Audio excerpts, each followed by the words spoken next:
So I have been debating on whether I wanted to make this video or not, just because I normally have a filter on my face because I want to hide my actual face. I know, I see the bus. Because of my car accident that I had in 2017. It was me, my mom, and my 4-year-old son at the time. And we went to go pick up my son from school, and we were on our way home to my house. And it was probably about a mile away from my house. We were getting in the turning lane, and it was raining really hard. And that's all I remember is getting in the turning lane. But apparently a man had a heart attack, and he passed away as he was driving. And his leg stiffened up, and he went like 70 miles per hour, and he T-boned his car into mine. I was going 20, he was going 70, so it was pretty much like we hit a brick wall. And from the way the police and the hospital and all them, had told us that we shouldn't, none of us should have survived that accident. My mama did pass away. The airbags came out and crushed my face. My whole face was completely crushed, and is now metal, like my eye sockets, like my forehead, like some metal in here, my jaws, my whole face was completely crushed. And then the right side of my face was, there was nothing left of it. I couldn't move any part of my right side of my face. Then my back was broken, the roof of my mouth snapped completely in two, my jaw was broken, ribs in both sides, ribs were broken. My left leg, my ankle, and the femur part was broken. So I have a big, huge rod in my left leg, and the ankle they had to reconstruct as well.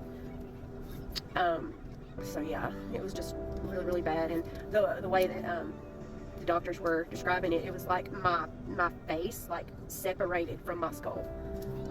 That was the most of my injuries, and I nicked my carotid artery as well.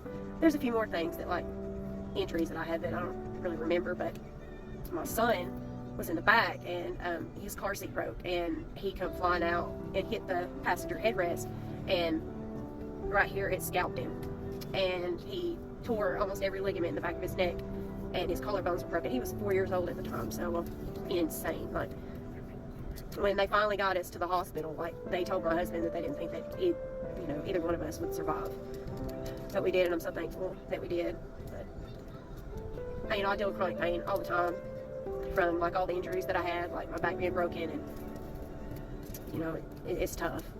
It's tough dealing with chronic pain and all the injuries. But anyway, that's normally why I hide my face, because I don't feel pretty like I used to. So I had to have extensive plastic surgery to my face because of everything, and I had to have a trach because they wired my mouth shut for about 3 months, and the trach was awful.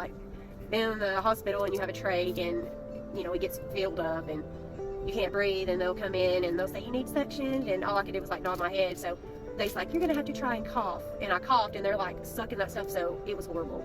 I felt like I was just I was gonna just croak over right then, just from dealing with that.